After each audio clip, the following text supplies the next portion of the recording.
raincoat when you prune those things. If you have skin that is sensitive at all, those things have such a strong toxic material in their foliage. If your skin is sensitive, you're talking to a person who, building a greenhouse, stood waist deep in them in the middle of the summer, and I thought I had 10,000 fire ant bites on my legs after having done it.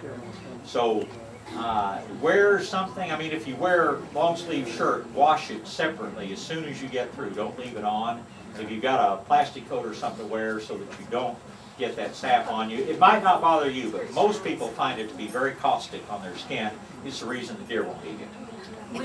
One other question. I got some of this Christmas tree mulch, and I put it on the street side, and I'm afraid it might catch on fire. Is there any retardant to put on it? I don't think there's anything practical. Okay. There's something called white ammonium phosphate, but it's not practical to do. I just,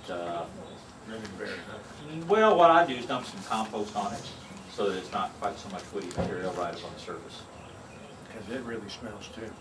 It's wonderful. Wonderful. Yes? The Gold Canyon Daisy, when is the last time, yeah, Copper Canyon Daisy, but when's the last time you can trim that before the fall? You should not prune it after the middle of July. July? Okay. Yeah, things that bloom in the fall, like your fall asters, like your Copper Canyon Daisy, like your odontonema or fire spike, no pruning after July 15th. Things that bloom at Christmas time, like poinsettias, no pruning after about September 15th.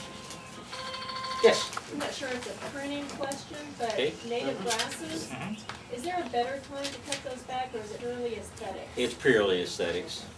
Yeah. Yes? About 8 years ago, somebody gave me a baby loquat in a great big coffee can, and I didn't know what it was, so I didn't know where to stick it. But I did put it in a far back corner. It's now 2 stories tall. Unbeknownst to me, in the center of this coffee pot was an oak tree, and I didn't notice it until maybe 2 or 3 years ago. So I've left it alone. I can't cut one away from the other. I'm afraid to lose either, but I have to make a decision. And this oak is now trunk maybe 4 inches around, and it's skinny, and it's fighting its way up in the middle of this tree, fighting for the light. I'm wondering if I actually whack down the loquat. Oh yeah, the oak will Will the oak dominate. win? Because right now it's just Sooner the better. survival of the fittest, Yep. wherever. You decide whether you like loquats better or live oaks better. All right. Now, had you noticed when you took it out of the coffee can, you could have taken apart and planted it in 2 I different had places. no but idea. hindsight's always 20/20. Yeah, it's 8 years too late. Yes, ma'am. The little mountain laurels are probably coming off the root. I No, don't. no, they're coming from seeds. Mountain laurels don't really come off. Oh, really? roots. Yeah. I mean, I don't object to more of them there, but do they do okay? I mean.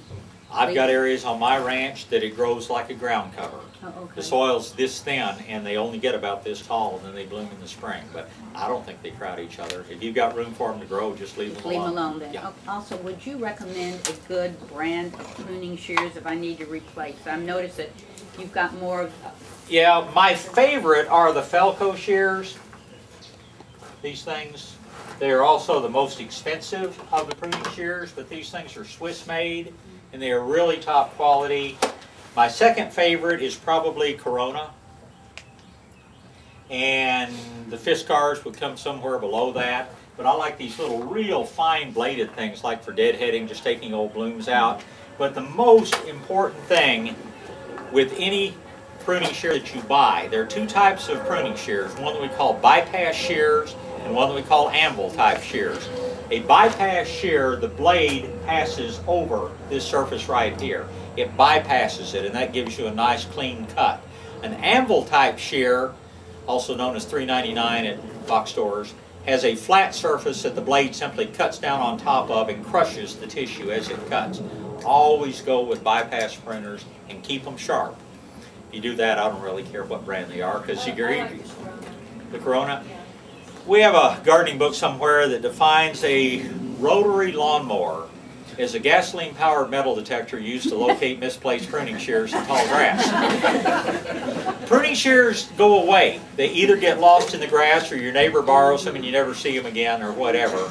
So if you're a very meticulous person that keeps up with things, buy really good shears and they'll be lifetime quality. if you're like most of us, buy reasonable priced quality shears and replace them every few years when they disappear. Can you sharpen them? You said keep them sharp. You can absolutely, you can sharpen them. We've got a little stone, costs a few dollars. You can sharpen them yourself. Or there's a fellow named Tom Harris, lives up in Bernie, and he's very active with the the Garden Volunteers of South Texas. Go to any of their meetings, and he's usually there sharpening things for, I think, a $2 donation to sharpen your shears for you. And what organization did you say? The Garden Volunteers of South Texas. There's a file, long skinny thing that's called a bastard, and it's supposed to file and sharpen blades. Lawnmower. It's just a big flat file. Shears. Yeah. It's got cross cuts on the blade. Yeah. That's not what I would ever use to sharpen. Okay. I would use the same sort of sharpening stone you use to sharpen a knife with. Oh, Yeah. I see. You can use that old bastard file to sharpen your grubbing hoe or your, I don't know, use a good stone to sharpen. I mean, this is a high quality steel edge, and you don't want to be using an old rough file like that on. My neighbor has some 5-foot mountain laurels Uh-huh. that they're just gonna cut down and throw away. Is it possible to transplant those? Okay, good question that requires a little explanation. If the soil is poor, waste of time trying to transplant, because that plant is here and the roots are all the way to the edge, you know, of this seminar area. If it's deep, rich soil, the same number of roots are in a mass that's about this big around, and you can dig in and move it. Thanks for coming. Thank you. Certainly. Yes, I have a crepe myrtle that lost all its leaves. that's normal. Last August, in the middle of the blooming season. Okay, that's not normal. Was it because of all the rain? No, it probably was because of the drought after the rain. The roots were weakened by staying too wet, and then when it turned dry, it really suffered. It will probably come back out this spring. It started to come out after all Thank you. that, but as little suckers from the ground. So does that Scratch mean the it's bark. still alive? If the bark is brown, all that stuff's dead and the suckers are going to grow back. But they're not grafted, so you can let the suckers come up and make a new plant. Just cut out all except 2 or 3 of them so you don't have just a little forest. Yes, sir. The sago palm, when's a good time to get those little babies ready? Okay, sagos and true palms, the time you divide, the time you transplant is in the heat of the summer. They're just the opposite of woody plants. The hotter it is, July and August, that's the time to separate off your little plantlets and to dig or transplant anything you need to. What's that? How deep do you have to get below? Doesn't matter. You don't have to get hardly any roots at all. Because when you cut a root on a sago, it dies all the way back to the base of the plant. You can move a huge plant with a tiny root ball, but don't do it at this time of the year.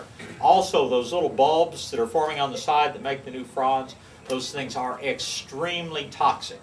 One of those is probably enough to kill a dog. So if you, and dogs love to play with them because it's nice and round, resembles a ball. If you have dogs, absolutely keep those little growths away from them because it's liver damage Put in and potting soil, they grow.